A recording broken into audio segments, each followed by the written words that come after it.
ওই ম্যাডাম, আপনার যখন এতই গরম লাগে তাহলে জামা পরার কি দরকার? মানে এসব কি বলছিস তুই?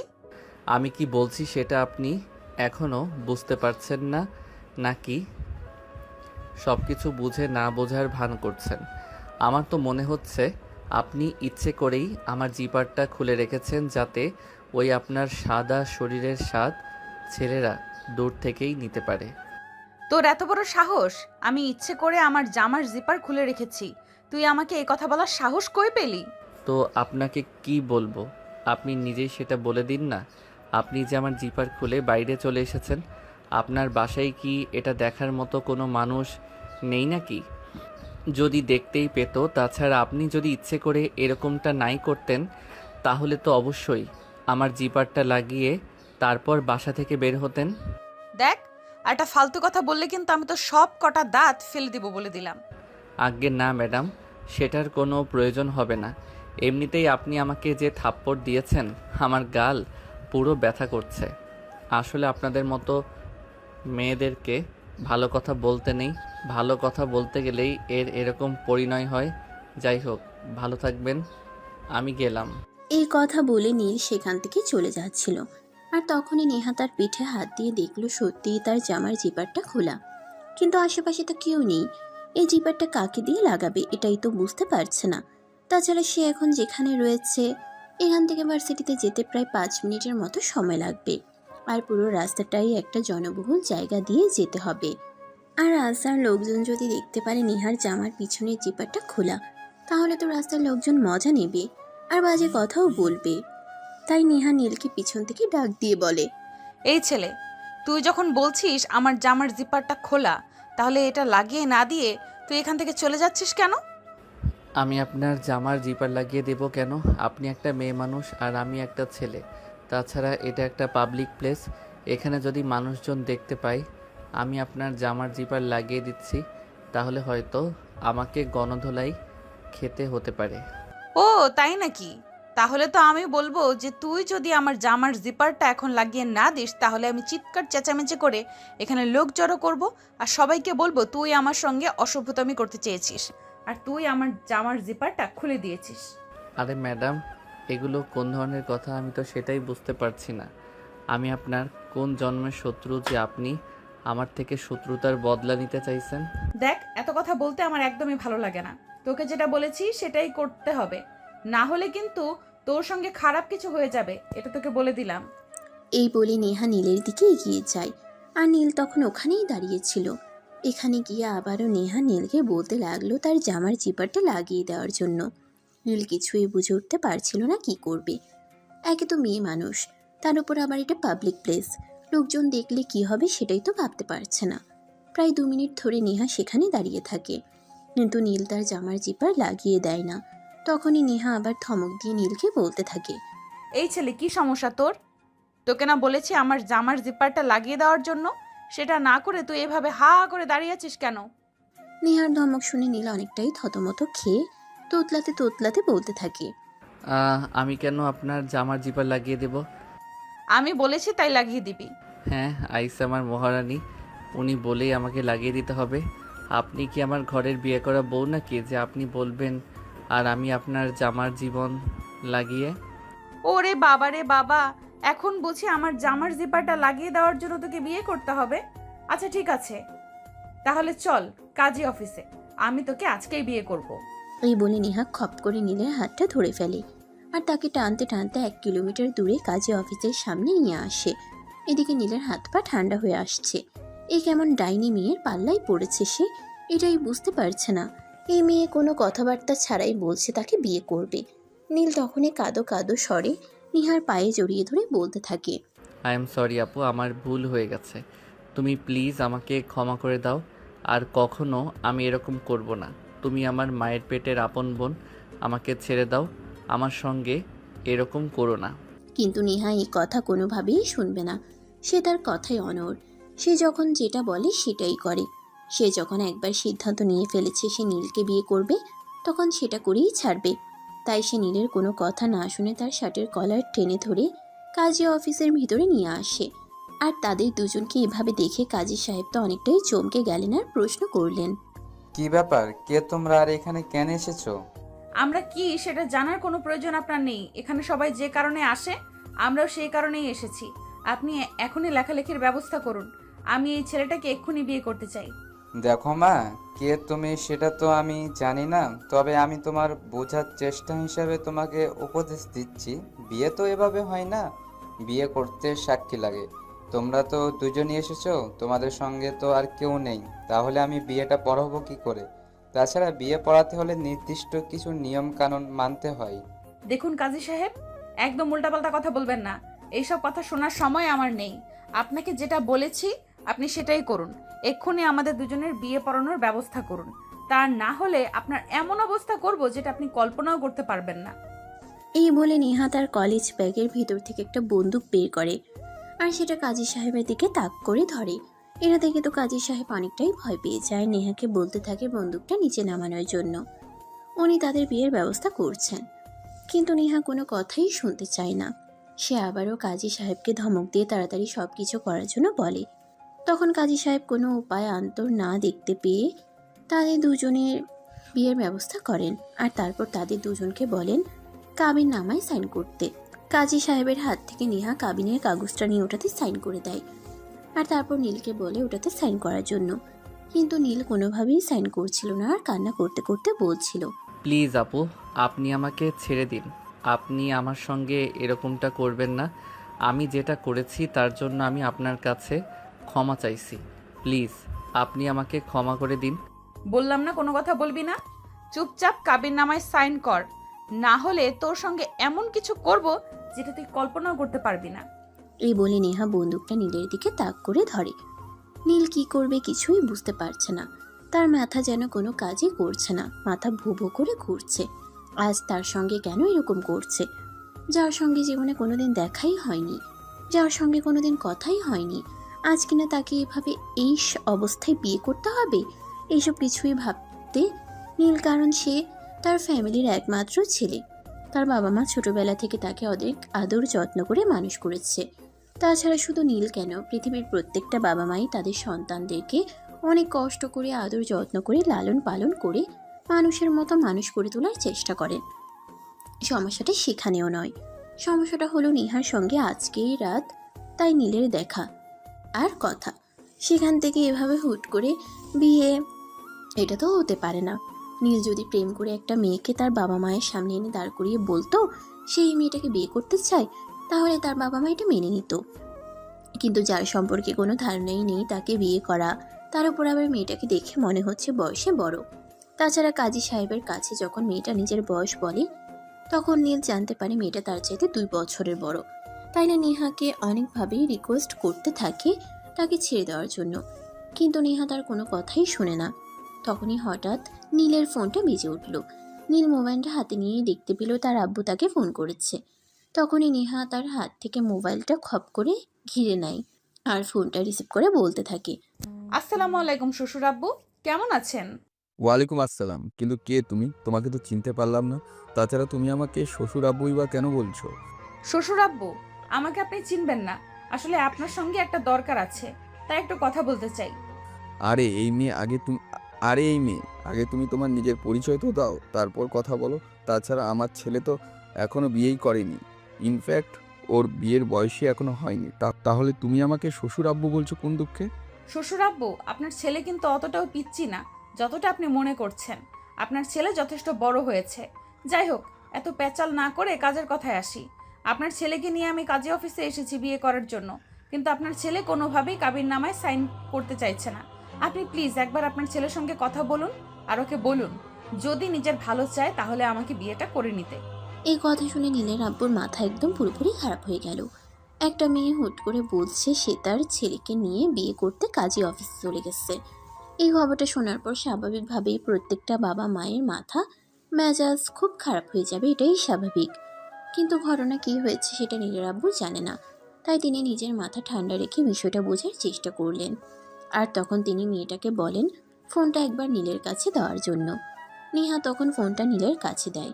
নীল ফোনটা রিসিভ করে কান্না করতে শুরু করে আর তার বাবাকে অনেক রিকোয়েস্ট করে বলতে থাকে তাকে এখান থেকে নিয়ে যাওয়ার জন্য। নীলের আব্বু তখন বুঝতে পারে আসলে কিছু একটা হয়ে যায়। তখন নীলের আব্বু নীলকে প্রশ্ন করে। আচ্ছা ঠিক আছে, আমি তোকে উদ্ধার করব, কিন্তু তার আগে তুই আমাকে এটা বল এখানে কি হয়েছে।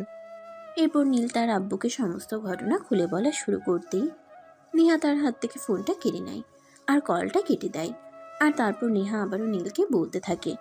কাবির নামায় সাইন করবি নাকি নিজের জীবন হারাবি সেটাই বল। এই কথা বলে নেহা নীলের দিকে আরও একবার বন্দুকটা তাক করে ধরে আর বলে নীল যদি এখন কাবিননামায় সাইন না করে তাহলে সে সত্যি সত্যি ট্রিগার চেপে দিবে এবং নীলকে মেরে ফেলবে। এই কথা শুনে নীল অনেকটাই ভয় পেয়ে যায় আর কাজী সাহেবের হাত থেকে কলমটা নিয়ে ওটাতে সাইন করে দেয়। আর তারপর আবারও সে নেহার পায়ে জড়িয়ে ধরে কান্না করে বলতে থাকে। এবার তো আমি কাবিননামায় সাইন করে দিয়েছি, প্লিজ এবার আমাকে ছেড়ে দিন। হ্যাঁ, একা কোথায় যাবি? আমাকে নিয়ে তারপরে তো যাবি। তুই তো আমাকে বিয়ে করেছিস, এখন তো আমি তোর বউ, এখন তোর উচিত আমাকে তোর সঙ্গে রাখা। যাই হোক, এখন তো আমি তোর বউ, এবার তুই আমার জিপারটা লাগিয়ে দে। এবার তো আর আমার জামার জিপারটা লাগিয়ে দিতে তোর কোনো সমস্যা নেই। এই বলে নেহা পিছন ফিরে তাকায় আর নীলকে ইশারায় তার জামার জিপারটা লাগিয়ে দিতে বলে। নীল তখন কোনো উপায়ান্তর না পেয়ে নেহার জামার জিপারটা লাগিয়ে দিল আর তারপর নেহা তার হাত ধরে কাজী অফিসের বাইরে নিয়ে আসলো। অপরদিকে নীলের আব্বু ততক্ষণে নীলের নাম্বার ট্র্যাক করে ওই জায়গায় চলে এসেছে। নেহা আর নীল কাজী অফিস থেকে বের হতেই লাগলো কাজী অফিসের সামনে বিশাল বড় বড় কয়েকটা গাড়ি এসে দাঁড়িয়েছে। গাড়িগুলো দেখে নীল অনেকটা স্বস্তির নিঃশ্বাস পেল, কারণ এগুলো তাদেরই গাড়ি। গাড়ি থামতেই গাড়ির ভিতর থেকে নীলের আব্বু আর বেশ কয়েকজন লোক বের হয়ে আসলো। নীল তার আব্বুকে দেখেই দৌড়ে গিয়ে তার আব্বুকে জড়িয়ে ধরলো আর কান্না করতে করতে বলতে লাগলো। আর আমাকে যেতে দিন আব্বু, প্লিজ তুমি এই ডাইনি মার্কা মেয়েটার হাত থেকে আমাকে বাঁচাও। আমি বুঝতে পারছি না আজ কি হলো এগুলো আমার সঙ্গে। জীবনে কোনো পাপ করেছি কিনা জানি না, তবে আমার মনে হয় আগের জন্ম বলতে যদি কোনো কিছু থাকে তাহলে ওই জন্মে মনে হয় আমি কোনো খারাপ কাজ করেছিলাম, যার কারণে আজ আমার সঙ্গে এরকমটা হয়েছে। আমি বুঝতে পারছি বিষয়টা, তুই কোনো চিন্তা করিস না, আমি দেখছি এটা কীভাবে সামাল দেওয়া যায়। তুই গাড়িতে গিয়ে বস। এই কথা শুনে নীল সেখান থেকে গাড়ির দিকে অগ্রসর হচ্ছিল আর তখনই পিছন থেকে নেহা তার হাতটা ধরে ফেললো আর বলতে লাগলো। তুমি আমাকে ফেলে কোথায় যাচ্ছ? এই কথা শুনে নীল বলতে লাগলো, কোথায় যাব? আমি আমার বাসায় যাচ্ছি। আপনি আপনার বাসায় যান। আপনার তো ইচ্ছে ছিল আমি আপনাকে বিয়ে করি আর আপনার জিপারটা লাগিয়ে দেই। আমি তো সেটা করে দিয়েছি, এবার আপনি আমাকে মুক্তি দেন। এই কথা শুনে নেহা আবারও খেপে গেল আর বলতে লাগলো। আমাকে বিয়ে করেছিস, আমি তোর বিয়ে করা বউ। এখন তুই আমাকে ফেলে তোর বাড়িতে চলে যাচ্ছিস? আমাকে তোর সঙ্গে নিবি না? এই কথাটা শুনে নীলের আব্বু নীলকে কোনো কথা বলতে না দিয়ে তিনি নিজেই বলতে শুরু করলেন তিনি এই বিয়ে মানেন না এবং নেহাকে তিনি কোনোভাবেই ওনার বাড়ির পুত্রবধূ মর্যাদা দিবেন না। এই কথা বলে তিনি নীলকে নিয়ে গাড়িতে উঠে বসেন এবং ড্রাইভারকে গাড়ি স্টার্ট করতে বলেন। ড্রাইভার গাড়ি স্টার্ট করতে যাবে তখনই নেহা গাড়ির ভিতরে প্রবেশ করে আর নীলের আব্বুকে উদ্দেশ্য করে বলতে থাকে নীলের আব্বু যদি তাকে ওনার বাড়িতে নিয়ে না যায় এবং পুত্রবধূর প্রাপ্য সম্মান তাকে না দেয় তাহলে সে থানায় যাবে এবং তাদের নামে মামলা করবে। তারপর যা হয় হবে, কিন্তু একবার যখন বিয়েটা হয়ে গেছে তখন সে কোনোভাবেই নিজের স্বামীর অধিকার ছেড়ে দেবে না। এই বলে সে গাড়িতেই উঠে বসে। তখন নীলের আব্বু আর কোনো কথাই বলে না, তিনি শুধু ভাবতে থাকেন এই ঝামেলা থেকে কিভাবে মুক্তি পাওয়া যায়। এসব ভাবতে ভাবতেই তারা বাড়ি এসে পৌঁছায়। বাড়ি এসে কলিং বেল চাপ দিতে বাড়ির কাজের মেয়েটা এসে দরজা খুলে দেয়। দরজা খুলতেই নেহা বাড়ির ভিতরে প্রবেশ করে। কাজের মেয়ে নেহাকে দেখে অনেকটাই অবাক হয়ে যায় আর নেহাকে প্রশ্ন করে, কি ব্যাপার আপামনি, কে আপনি? এখানে কি জন্য এসেছেন? নেহা তখন তার কথার কোনো উত্তর না দিয়ে উল্টো কাজের মেয়েকে জিজ্ঞাসা করে নীলের রুম কোনটা। কাজের মেয়ে তখন কোনো কথা না বলে নীলের রুমটা দেখিয়ে দেয় আর তখনই নেহা উপরে নীলের রুমে চলে যায়। নীল আর তার আব্বু বাড়ির ভিতরে প্রবেশ করে। তখনই নীলকে দেখতে পেয়ে কাজের মেয়ে বলে, সাহেব, একটু আগেই যে মেয়েটা আসলো উনি কে? নীলের মেজাজ এমনিতেই খুব বেশি খারাপ ছিল আর এখন কাজের মেয়ের এরকম প্রশ্ন তার মেজাজ আরও বেশি খারাপ হয়ে গেল। তাই সে প্রচণ্ড ক্ষেপে গিয়ে বলতে লাগে, এই মেয়েটা কে সেটা জেনে তোর কি লাভ? তুই এই বাড়িতে কাজ করতে এসেছিস, তোর মতো করে তুই তোর কাজ কর আর আমাকে কোনো প্রশ্ন করবি না। আমি তোর প্রশ্নের উত্তর দিতে বাধ্য নই। কাজের মেয়েটা তখন কোনো কথা না বলেই সেখান থেকে চলে গেল। আর এদিকে নীল তখন নিজের রুমে না গিয়ে তার আব্বুর রুমে চলে আসে। তার আব্বুর রুমে তারা বসে বসে টিভি দেখছিল। নীলকে এভাবে মনক্ষুণ্ণ দেখে তার আম্মু জিজ্ঞাসা করলো, কি ব্যাপার নীল, কি হয়েছে, তোমার মন খারাপ কেন? নীল তখন কোনো কথাই বলে না, চুপচাপ বসে থাকে। তখনই নীলের আব্বু নীলের আম্মুকে সমস্ত ব্যাপারটা বুঝিয়ে বলে। সব কিছু শুনে নীলের আম্মু আর এক মুহূর্তও দেরি না করে নীলের রুমে চলে যায়। রুমে গিয়ে তিনি দেখতে পেলে নেহা বিছানার উপর চার হাত পা চারদিকে ছড়িয়ে শুয়ে আছে। এটা দেখে নীলের আম্মু নেহাকে বলতে থাকে। এই মেয়ে, কে তুমি আর এখানে কেন এসেছো? এই কথা শুনে নেহাও তার শাশুড়ি মায়ের মুখে মুখে উত্তর দেয় যে সে এ বাড়ির পুত্রবধূ, আর সে এই বাড়ির ঘর সংসার করতে এসেছে। এই কথা শুনে নীলের আম্মুর মেজাজ খুব বেশি খারাপ হয়ে যায় আর বলতে থাকে, গায়ে মানে না আপনি মোড়ল, তাই না? তোমাকে তো আমরা দেখিও নি, জানিও না, চিনিও না, তাহলে তুমি আমাদের বাড়ির পুত্রবধূ হলে কি করে? কে জানে কে জানে না, কে মানে আর কে মানে না, ওই সব কিছু দেখার সময় আমার নেই। আপনার ছেলের সঙ্গে আমার বিয়ে হয়েছে, ব্যাস এইটুকুতেই সীমাবদ্ধ থাকুন না। এত কিছু কেন জানতে চাইছেন? নেহার এরকম বিহেভিয়ারে নীলের আম্মু তো আরো অনেক বেশি ক্ষেপে যায়। আর নেহা কি তখনই ওই ঘর এবং বাড়ি থেকে বের হয়ে যেতে বলে, কিন্তু নেহা সে কথা না শুনিয়ে বিছানায় শুয়ে ঘুমিয়ে পড়ে। নীলের আম্মু বারবার নেহাকে ডাকতে থাকে, কিন্তু নেহা সেই ডাক উপেক্ষা করেই বিছানায় ঘুমোতে থাকে। অপরদিকে সকাল ঘনিয়ে দুপুর, আর দুপুর বেলায় বিকেল হয়ে গেল। নেহা এখনো বাড়িতে আসছে না। এটা দেখে নেহার বাড়ির মানুষ সবাই অনেকটা চিন্তিত হয়ে পড়ে। নেহার আম্মু নেহার আব্বুকে ফোন দিয়ে জানায় যে নেহা বাড়িতে আসেনি। এই কথা শুনে নেহার আব্বু অনেকটা চিন্তিত হয়ে পড়ে, যদিও এরা কখনো এরকমটা হয়নি। নেহা কখনো কোনো দরকারে বাইরে গেলে সময় মতো বাড়িতে চলে আসে। আজ যখন নেহা বাড়ি থেকে বের হয়, তার আম্মু তাকে জিজ্ঞাসা করেছিল কোথায় এবং কেন যাবে। তখন নেহা বলেছিল তার বন্ধুর সঙ্গে দেখা করতে যাবে এবং ঘন্টা খানেকের মধ্যে ফিরে আসবে। কিন্তু ঘন্টার পর ঘন্টা কেটে গেল, নেহা আর বাড়িতে ফিরে আসলো না। তখনই নেহার বাবা নেহার আম্মুকে বলে নেহা তার কোন বান্ধবীর সঙ্গে দেখা করতে গেছে সেটা কি ভুলে গেছে নাকি। তখন নেহার আম্মু বলে নেহা তার বান্ধবী প্রিয়ার সঙ্গে দেখা করতে গেছে। তখনই নেহার আব্বু নেহার বান্ধবী প্রিয়ার নাম্বারে ফোন দেয়। নেহার আব্বু প্রিয়ার নাম্বারে ফোন করে জানতে পারে নেহা প্রিয়াদের বাড়িতে যায়নি। প্রিয়ার সঙ্গে দেখা করার কথা ছিল, কিন্তু নেহা ওখানে পৌঁছায়নি। ইনফ্যাক্ট প্রিয়া নিজেও অনেক ফোন করে, কিন্তু নেহা তার ফোন রিসিভ করেনি।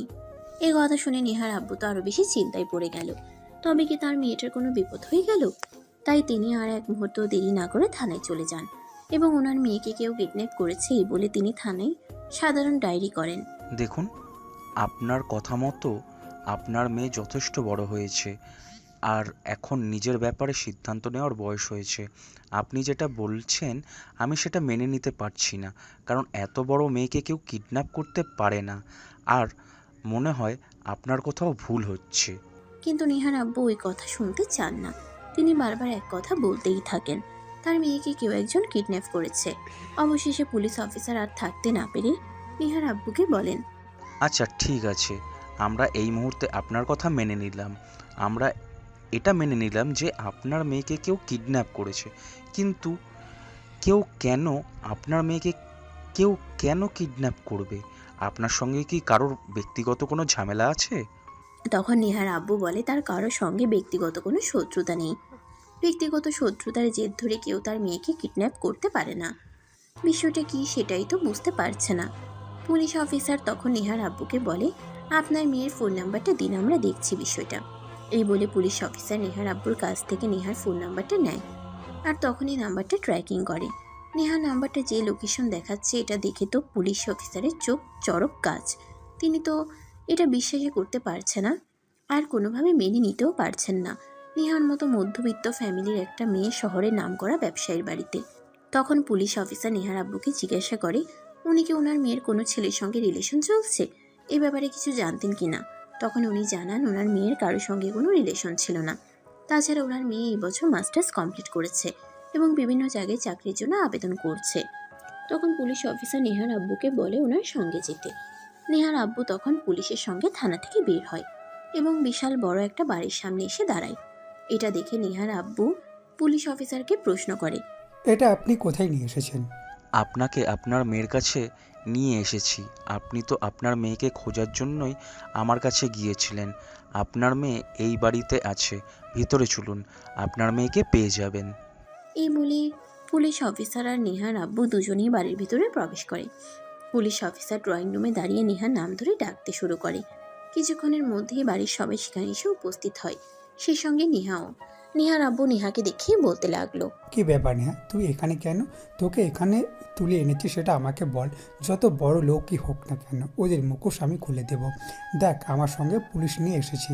আরে থামুন, আপনি আপনার মেয়েকে কে এটা করতে যাবে? কেন? আপনার মেয়ে নিজেই তো আমাকে ফাঁসিয়ে যে আমার এত বড় একটা সর্বনাশ করে দিয়েছে, আর সেখানে কি না আপনি বলছেন আপনার মেয়েকে কেউ কি করেছে? আপনার মেয়ের মতো একটা মেয়েকে কেউ কিডন্যাপ করার সাহসও কোনো দিন দেখাতে পারবে না মনে হয়। এই কথা শুনে নেহার আব্বু নেহাকে একটা ধমক দেয় আর বলতে থাকে, তিনি নীলের সঙ্গে কথা বলতে এখানে আসেননি, তিনি নিজের মেয়ের সঙ্গে কথা বলতে এখানে এসেছেন। তখন নেহাও তার আব্বুকে বলতে থাকে যে সে নিজের ইচ্ছে এখানে এসেছে এবং নিজের ইচ্ছে সে নীলকে বিয়ে করেছে। ততক্ষণে নীলের আব্বু সেখানে উপস্থিত হয়।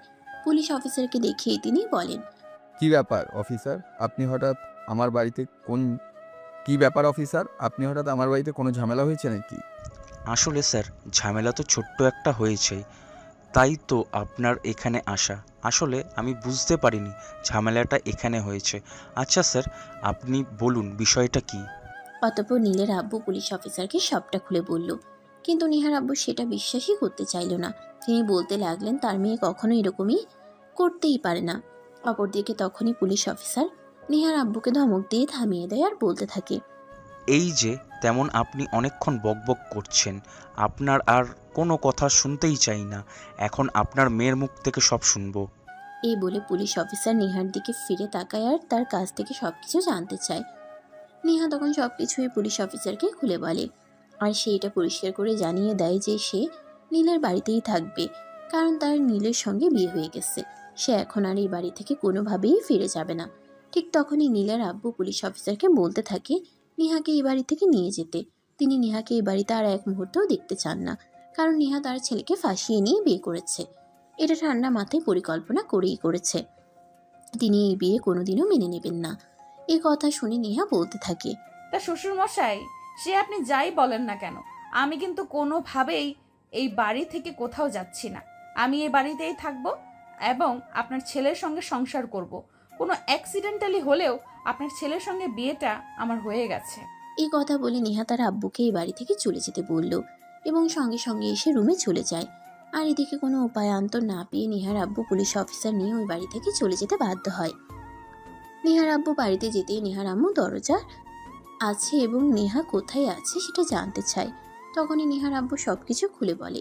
নেহার আম্মু তখন আর এক মুহূর্তও দেরি না করে নেহার আব্বুর কাছ থেকে ঠিকানা নিয়ে ওই বাড়িতে চলে আসে। বাড়িতে এসে কলিং বেল চাপ দিতেই নীল এসে দরজা খুলে দেয়।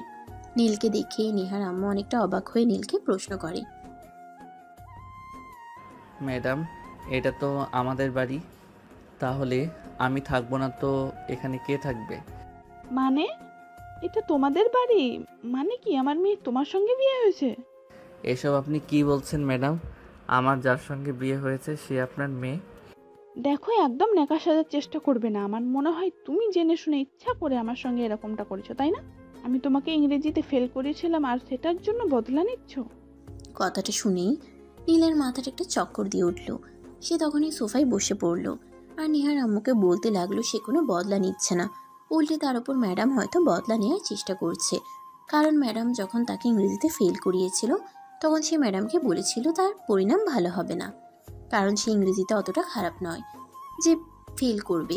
ম্যাডাম ইচ্ছে করে থেকে চুরি করিয়েছে এবং তারপর ম্যাডাম থেকে পরীক্ষার খাতাটা পর্যন্ত দেখতে দেয়নি তাই। কিন্তু নীল মোটেও সেরকম ছেলে নয়। সে কারো কাছ থেকে বদলা নিতে কখনো চায় না।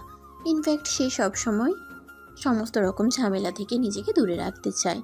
যাই হোক ভিউয়ার্স, চলুন কথা না বাড়িয়ে মূল গল্পে ফিরে আসি।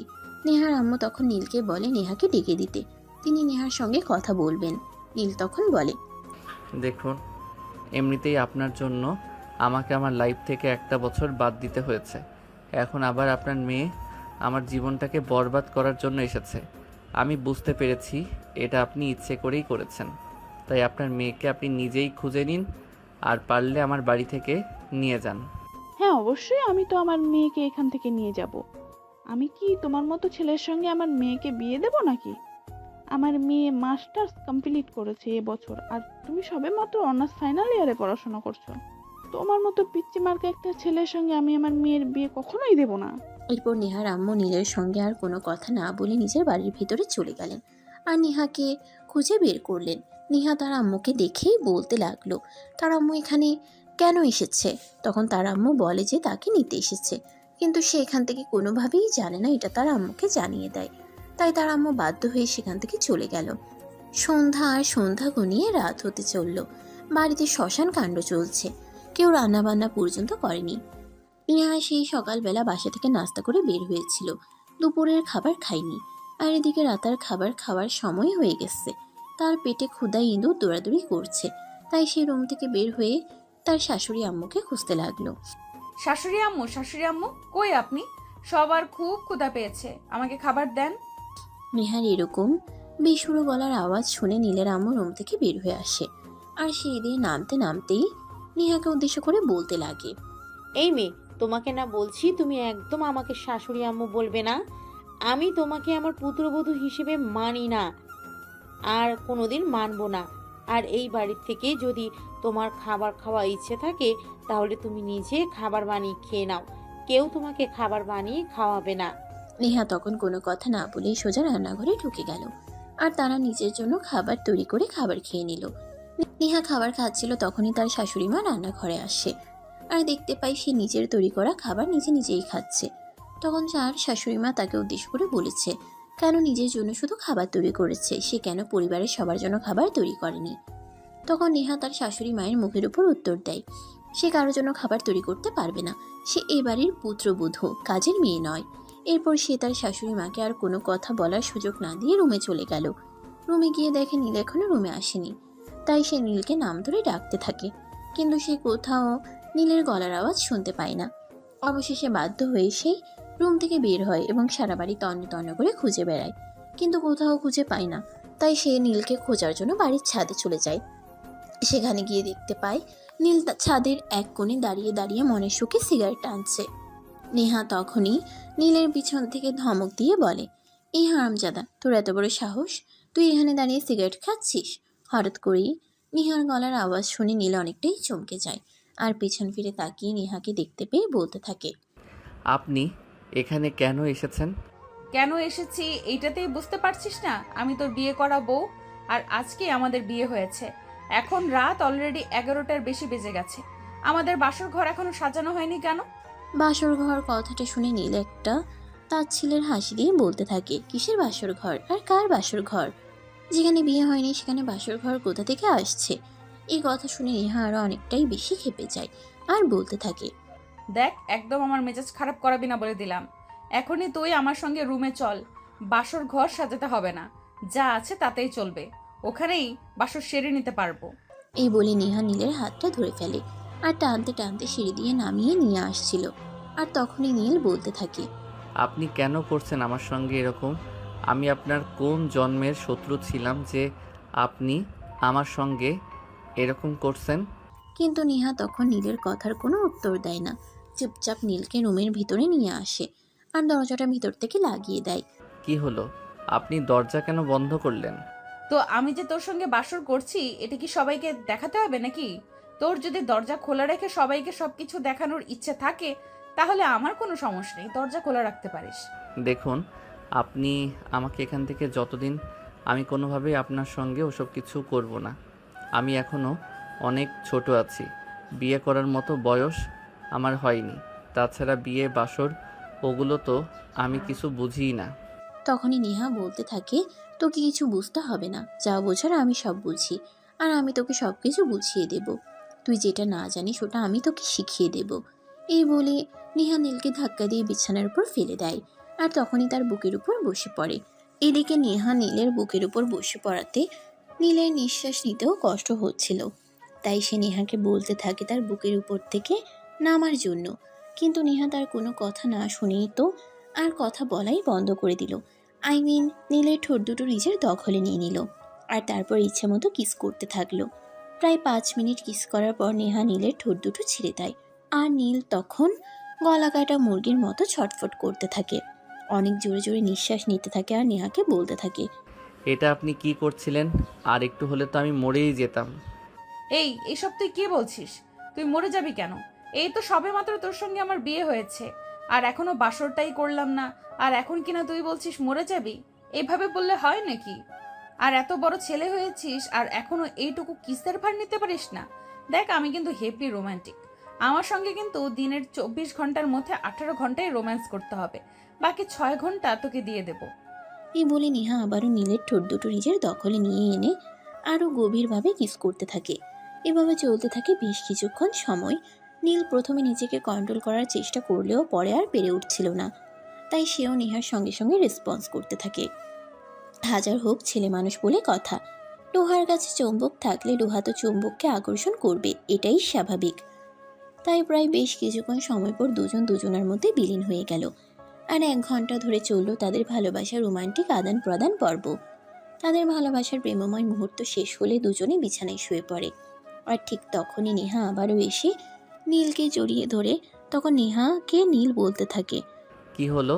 আপনি তো আমার মান সম্মান সব কিছু চিনিয়ে নিয়েছেন, তাহলে এখন আবার আমাকে এসে জড়িয়ে ধরেছেন কেন? ও মা, ভালোবাসার মানুষটাকে জড়িয়ে ধরবো এতেও আবার কারণ লাগে নাকি? তাছাড়া বিয়ে যখন করেই নিয়েছি, তাহলে এখন থেকে আর একা একা কেন ঘুমাবো? জামাইকে জড়িয়ে ধরে ঘুমাবো। জামাই থাকতে একা একা ঘুম আসবে নাকি?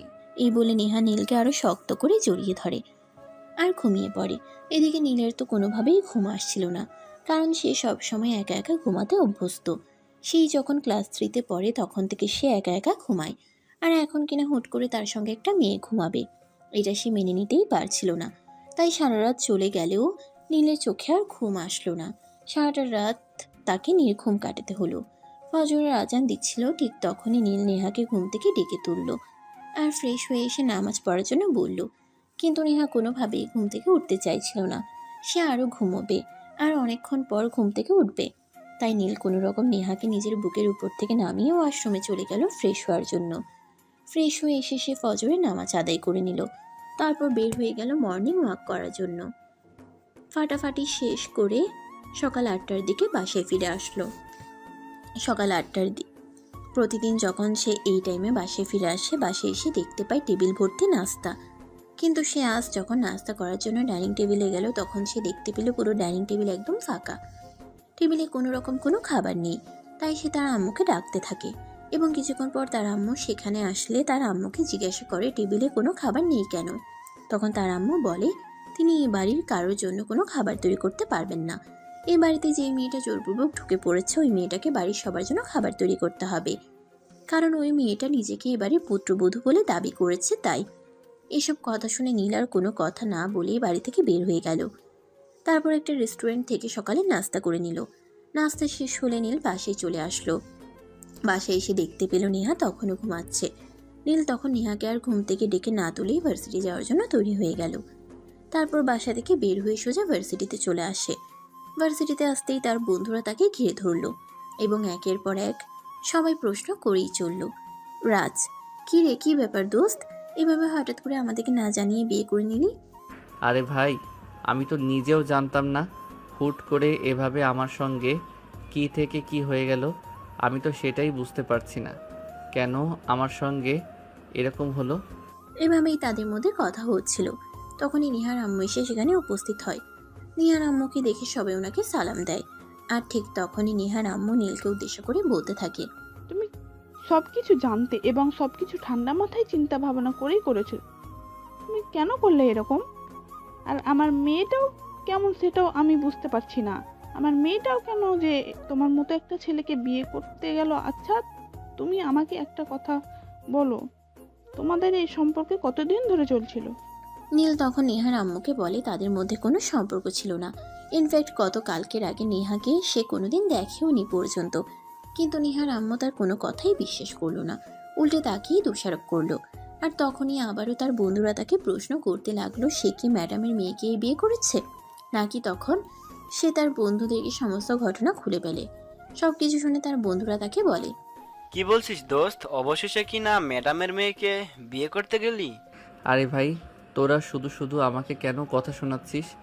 আমি কি জানতাম না কি এসব কিছু? ম্যাডাম যেরকম তার মেয়েটাও সেরকম। আমাকে যে কিভাবে কি করে নিল আমি তো বুঝতেই পারলাম না। তখন তার বন্ধুরা সমস্ত ব্যাপারটা বুঝতে পারলো আর প্রসঙ্গটা পাল্টে ফেললো। তারপর তারা বেশ কিছুক্ষণ ক্যাম্পাসে বসে গল্পগুজব করে তারপর ক্লাসে চলে আসে। সকাল 11টার দিকে নীলের ফোনে হঠাৎ করে একটা অচেনা নাম্বার থেকে ফোন আসে। নীল মোবাইলটা হাতে নিয়ে ফোনটা রিসিভ করতেই অপর প্রান্ত থেকে শুনতে পায় নেহা তাকে ফোন করেছে। তখন নীল তাকে প্রশ্ন করে যে সে নীলের নাম্বার কোথায় পেয়েছে। তখন নেহা বলে সে বাড়ির সবার কাছেই নীলের নাম্বার চেয়েছিল, কিন্তু কেউই তাকে নীলের নাম্বার দেয়নি। অবশেষে নেহা বাধ্য হয়ে বাড়ির সিকিউরিটি গার্ডের কাছ থেকে নীলের নাম্বার নেয় এবং তাকে ফোন করে। নীল তখন জানতে চায় নেহা তাকে কেন ফোন করেছে। তখন নেহা তাকে বলতে থাকে সকালবেলা ঘুম থেকে উঠে নীল বাসা থেকে বের হয়ে চলে গেছে, তাকে একটা বারের জন্য বলে যায়নি কেন। তখন নীল বলে যে নেহা ঘুমাচ্ছিল তাই তাকে ঘুম থেকে জাগায়নি। এই বলে নীল ফোনটা কেটে দেয়। আর তার বন্ধুরা তখনই তাকে নিয়ে হাসাহাসি করতে থাকে আর বলতে থাকে বিয়ে হতে না হতেই দেখছি বউয়ের প্রেম একদম উতলে পড়ছে। এই কথা শুনে নীলের মেজাজ অনেকটাই খারাপ হয়ে যায় আর বলতে থাকে দেখ, তোরা আমাকে নিয়ে একদম ফাইজলামো করিস না, এসব কিন্তু আমার একদম ভালো লাগছে না। এমনিতেই কি একটা ঝামেলার মধ্যে আছি আমি আর আল্লাহ আমি আর আল্লাহ ছাড়া, সেটা কেউ জানে না। আর সেখানে যদি তোরা এভাবে আমাকে নিয়ে মজা নিস তাহলে আমার কেমন লাগবে সেটা তোরা নিজেরাই চিন্তা করে দেখ। এরপর নীলের বন্ধুরা তাকে আর কোনো কথা বলল না। এদিকে দেখতে দেখতে ভার্সিটির টাইম শেষ হয়ে আসলো। নীল বাসায় চলে আসে। বাসায় এসে দেখতে পায় নেহা ড্রয়িং রুমে বসে বসে টিভি দেখছে। নীল বাসায় প্রবেশ করা মাত্রই নেহা দৌড়ে গিয়ে তাকে জড়িয়ে ধরলো আর তার ঠোঁটে ঠোঁট ডুবিয়ে দিল। তখন নীলের আব্বু আম্মু উপস্থিত ছিল। নেহার এরকম কর্মকাণ্ডে নীল কি করবে কিছুই বুঝতে পারছে না, একদম হতভম্ব হয়ে যায়। সে কোনো রকম ধাক্কা দিয়ে নিজের থেকে নেহাকে ছাড়ানোর চেষ্টা করে আর নেহা তখনই ধাক্কার তাল সামলাতে না পেরে ফ্লোরে ছিটকে পড়ে যায় আর চিৎকার করতে থাকে ও মা গো, বাবা গো, মরে গেলাম, আমার কোমরটা ভেঙে গেল। তুমি আমার কেমন জামাই গো, বউয়ের প্রতি একটুও ভালোবাসা নাই, এইভাবে কেউ ধাক্কা মেরে ফেলে দেয়? নীল তখন কোনো কথা না বলে রাগে ফুসফুস করতে করতে রুমের ভিতরে চলে আসে। আর এদিকে নেহা ড্রয়িং রুমে বসেই কান্না করতে থাকে। প্রায় 1 ঘন্টা বসে বসেই ন্যাকা কান্না করতে থাকে। এদিকে নীলের আব্বু আম্মু নেহার এই ন্যাকা কান্না আর সহ্য করতে পারছে না। নীলের আম্মু তো বলেই বসলো এই মেয়ে, এখান থেকে সরো, আমরা এখানে তোমার মরা কান্না দেখার জন্য বসে থাকিনি। নেহা তখন আরো জোরে জোরে কান্না করতে থাকে আর বলতে থাকে এই কেমন শ্বশুরবাড়িতে এলাম, কেউই আমার কষ্ট বুঝে না, আমার জামাইটা তো বোঝেই না, সেই সঙ্গে আমার শ্বশুর শাশুড়িগুলোও নাই। হায় আল্লাহ, তুমি এরা কেমন শ্বশুরবাড়ি রেখেছ আমার কপালে, যেখানে কেউই আমাকে ভালোবাসে না। নীলের আব্বু আম্মু তখন অনেকটাই বিরক্ত হয়ে সেখান থেকে চলে যায়। আর এদিকে আরও বেশ কিছুক্ষণ পর কান্না করার পর নেহা নিজে নিজেই ওখান থেকে উঠে রুমে চলে আসে। দেখতে পায় নীল বিছানায় শুয়ে বিশ্রাম নিচ্ছিল। আর এই সুযোগেই সে তখনই দরজাটা বন্ধ করে দেয়। আর দরজা বন্ধ করার আওয়াজ শুনতে পেয়ে নীল বিছানা থেকে উঠে বসে আর নেহাকে বলে নেহা কেন দরজা বন্ধ করেছে। তখনই নেহা বলতে থাকে সে তার জামাইয়ের সঙ্গে পার্সোনাল টাইম কাটাবে, এতে কারো সমস্যা হলে সেটা তার দেখার বিষয় নয়। এই কথা শুনে নীল বিছানা থেকে নেমে রুম থেকে বের হয়ে চলে যেতে চাইছিল। ঠিক তখনই নেহা পিছন থেকে তার হাতটা ধরে ফেললো আর বিছানায় টান দিয়ে ফেলে দিল। নীল তখন আবার নিজেকে বাঁচানোর জন্য বিছানা থেকে নেমে যেতে চাইছিল, কিন্তু নেহা তাকে সেই সুযোগটাই দিল না। ততক্ষণে সে নীলের ঠোঁট দুটো নিজের দখলে নিয়ে নেয় আর গভীরভাবে চুমু খেতে থাকে। প্রায় 5 মিনিট পর নেহা নীলের ঠোঁট দুটো ছাড়ে আর তখনই নীল বলতে থাকে আপনার সঙ্গে আমার কথা জনমের শত্রুতা, আমি তো সেটাই বুঝতে পারছি না। আপনি কি এখানে এসেছেন আমাকে মারার জন্য নাকি? আরে জান পাখি, তুমি এইভাবে কেন বলছো? আমি তোমার শত্রু হতে যাব কেন? আমি তো তোমার বিয়ে করা বউ, তোমার সারা জীবনের সঙ্গী। তাহলে আমি তোমাকে মারবো কেন? তোমাকে মেরে আমি নিজে নিজে বিধবা পোশাক পরিধান করব নাকি? আমার বাবা বিধবা হওয়ার এত শখ নেই। আর তুমি আমাকে আপনি আপনি করে কেন বলছো? আমি তোমার বিয়ে করা বউ। বিয়ে করা বউকে কেউ কখনো আপনি করে বলে নাকি? বউকে আদর করে ভালোবেসে তুমি বলে ডাকতে হয়, নয়তো আমার নাম ধরে। দেখুন, আপনার এইসব আদর স্নেহ ভালোবাসা আপনার কাছে রেখে দিন। এরপর নীল আর কোনো কিছু বলার চেষ্টা করলেও আর কোনো কিছুই বলতে পারেনি। নেহা ততক্ষণে আবারও তার ঠোঁট দুটো নিজের দখলে নিয়ে ইচ্ছে মতো চুমু খাচ্ছে। এদিকে নীল তো একদম যাই অবস্থা, সে নিঃশ্বাস পর্যন্ত নিতে পারছে না। আর এদিকে নেহা তো অত্যাচার করেই চলেছে। তার অত্যাচার যেন কোনোভাবেই থামছে না। এভাবেই চলে গেল বেশ কিছুদিন। সেদিন সকালবেলা ফ্যামিলির সবাই একসঙ্গে বসে সকালে নাস্তা করছে। ইতিমধ্যে বাড়ির সবাই অনেকটাই স্বাভাবিক হয়ে এসেছে। নীলের আব্বু আম্মুও নেহাকে মেনে নিতে শুরু করেছে। সবার নাস্তা প্রায় শেষের দিকে তখনই নেহা তার শ্বশুরমশাইকে উদ্দেশ্য করে বলে, আব্বু, আমি ভাবছি কাল থেকে অফিসে যাব। বাড়িতে একা একা বসে থাকতে আমার ভালো লাগে না। অফিস করতে চাও? এটা তো খুবই ভালো কথা। তাহলে তো আমি তোমাকে অফিসে রেখে বাইরের দিকটা সামলাতে পারবো। একা একা অফিস সামলাতে আমি একদম হিমশিম খাচ্ছি। এদিকে নীলের পড়াশোনা শেষ হয়নি, সেও ব্যবসা দেখাশোনা করতে পারছে না। এখন তুমি যদি অফিসে যাও তাহলে আমার জন্য ভালোই হবে। নীলের আব্বুর এই কথার সঙ্গে নীলের আম্মুও যোগ দিল এবং তিনিও সম্মতি জানালেন নেহার অফিসে যাওয়ার বিষয়ে। তাই পূজার দিন সকাল হতে না হতেই নেহা ঘুম থেকে উঠে ফ্রেশ হয়ে সবার জন্য নাস্তা তৈরি করে নিল, আর তারপর নাস্তা খেয়ে অফিসে যাওয়ার জন্য তৈরি হয়ে নিল। এদিকে তার শ্বশুর মশাই ড্রয়িং রুমে তার জন্য ওয়েট করছিল। আজকে নেহার অফিসে প্রথম দিন বলে কথা। কিছুক্ষণের মধ্যে নেহা তৈরি হয়ে নিচে চলে আসলো। নেহা একটা থ্রি পিস পরেছিল। তখন তার শ্বশুরমশাই বলতে লাগলো নেহা যেন এই পোশাক পাল্টে ওয়েস্টার্ন কিছু ড্রেস পরে আসে, কারণ অফিসে এসব বাঙালিয়ানা ড্রেস মানায় না। আর নেহাও যেন এই কথাটার জন্যই অপেক্ষা করছিল। শৈশবের কাছ থেকে এই জায়গাটা শুনে সে আর এক মুহূর্ত দেরি না করে নিজের রুমে চলে গেল আর ওয়েস্টার্ন পরে তারপর বের হয়ে আসলো। যদিও নেহার এই ওয়েস্টার্ন ড্রেস পরা নীল একদমই পছন্দ করে না, কিন্তু তারপরেও সে নেহাকে এসব ড্রেস পরা থেকে বিরত রাখতে পারে না। শ্বশুরের কাছ থেকে এই ড্রেস পরার পারমিশন পেয়ে নেহা তো যেন একদম হাতে আকাশ নাগাল পেল। আর তারপর শ্বশুর বৌমা মিলে বাড়ি থেকে বের হয়ে চলে গেল অফিসে। আসসালামু আলাইকুম স্যার, আপনার সাথে ওনাকে তো চিনলাম না। এই হলো নেহা আর আমার একমাত্র পুত্রবধূ। এখন থেকে এই অফিসে আমার সঙ্গে থাকবে এবং অফিসে সবকিছু দেখাশোনা করবে। আমার বর্তমানে নেহাই হবে এই অফিসের প্রধান। আসসালামু আলাইকুম ম্যাডাম, আমি আশরাফ ইসলাম, এই কোম্পানির ম্যানেজার। আপনাকে আমাদের কোম্পানিতে সুস্বাগতম। ওয়ালাইকুম আসসালাম। যাই হোক, শুনুন, একটা কথা বলতে চাই। এতদিন যা করার করেছেন, তবে এখন থেকে আমি চলে এসেছি। সব কিছু করার আগে একবার আমাকে জিজ্ঞাসা করে নেবেন। ম্যানেজার তখন মাথা নাড়িয়ে হ্যাঁ সূচক সম্মতি জানিয়ে সেখান থেকে চলে গেল। আর এদিকে নীলের আব্বু নেহাকে নিয়ে পুরো অফিসে ঘুরিয়ে ঘুরিয়ে বেশ কিছুক্ষণ দেখালো, আর তারপর নেহাকে নিয়ে নিজের কেবিনে চলে গেল। নীলের আব্বু কেবিনে যাওয়ার সঙ্গে সঙ্গে হঠাৎ করে কানাডা থেকে ওনার ফোনে একটি ফোন আসে, আর উনি ফোনটা রিসিভ করেন। বেশ কিছুক্ষণ কথা বলার পর উনি নেহাকে বলেন, নেহা মামনি, তুমি অফিসে আসার পর থেকে দেখছি আমার ভাগ্যটাই খুলে গেছে।